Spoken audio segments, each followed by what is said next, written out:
প্রিয় দর্শক, মৃত্যুর পর হিন্দুদের প্রথম প্রশ্ন কি হবে, তাদেরকে আগুনে দাহ করার ফলে তাদের রুহের কি ঘটে, এছাড়াও জানব মৃত্যুর পর তাদের সাথে ফেরেশতা কি করে।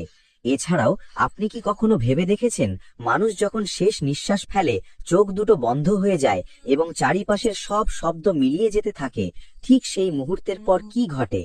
দুনিয়ার আলো, হাসি, কান্না সবকিছু পিছনে পড়ে যায়, আর মানুষ এক অদ্ভুত অজানা যাত্রায় প্রবেশ করে।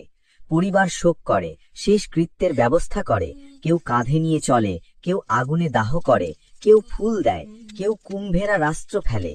কিন্তু মানুষ এসবের কিছুই আর শুনতে পায় না, কারণ সে ইতিমধ্যেই পা বাড়িয়ে ফেলেছে এমন এক জগতে যার কোনো ব্যাখ্যা আমাদের দুনিয়ার বিজ্ঞান, যুক্তি বা দর্শন দিতে পারে না। আর সেই জগতের নাম হলো বারজাখ, যা দুনিয়া আর পরকালের মাঝের এক অদৃশ্য দরজা।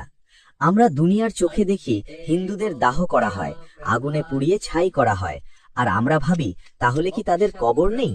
তারা কি ফেরেশতাদের প্রশ্নের মুখোমুখি হবে না? বাস্তবতা হলো দুনিয়ার কবর আর আখিরাত বা পরকালের কবর এক জিনিস নয়। ইসলামের ব্যাখ্যায় কবর মানে মাটির নিচের গর্ত নয়, কবর মানে হলো মৃত্যুর পরবর্তী সত্যের প্রথম স্তর।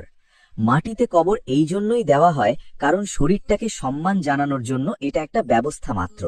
না হলে তো মুসলিমদের ভিতরে অনেকে আগুনে পুড়ে মারা যান, সমুদ্রের পানিতে ডুবে মারা যান, অথবা হিংস্র পশুতে খেয়ে ফেলে, তখন সে সেই পশুর পেটের ভিতরে থাকে। তো এখানে দেহকে দাহ করা বা কবর দেওয়া এটা একটা মাধ্যম মাত্র, পৃথিবী থেকে বারজাখ জগতে পৌঁছে দেওয়ার জন্য।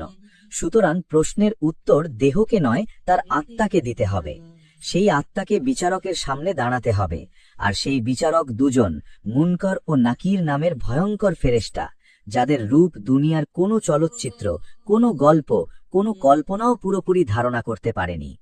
এবার মৃত্যুর পর যখন একজন হিন্দুকে শ্মশানে নিয়ে যাওয়া হয়, যখন আগুন তাকে ঘিরে ধরে, যখন শরীর ভস্ম হয়ে বাতাসে মিলিয়ে যায়, তখন মানুষ ভাবে সব শেষ। কিন্তু সত্যিকারের যাত্রা তখনও শুরু হয়। দেহ আগুনে পুড়ে যায়, কিন্তু আত্মা তো আগুনে পড়ে না। দেহ ভস্ম হয়ে যায়, কিন্তু আত্মা কি কখনো ভস্ম হয়? আগুন যখন শরীর শেষ করে, ঠিক সেই মুহূর্তেই আত্মা পা ফেলে অদৃশ্য বারজাখের দরজায়। আর সেই দরজা খুলতেই সামনে দাঁড়ায় পরকালের প্রথম দূত, মুনকার আর নাকির। এই ফেরেশতারা হিন্দুকে জিজ্ঞেস করবে যেমন জিজ্ঞেস করে মুসলমানকে। হিন্দুদের দেহ শ্মশানে গেছে বলে তারা প্রশ্ন থেকে বাঁচবে না, কারণ প্রশ্ন দেহকে নয়, আত্মাকে করা হবে। এখন প্রশ্ন আসে, দুনিয়ায় একজন হিন্দু যেসব দেবতার নাম নিত, সেই সব দেবতা কি তাকে সাহায্য করতে আসবে? শিব, বিষ্ণু,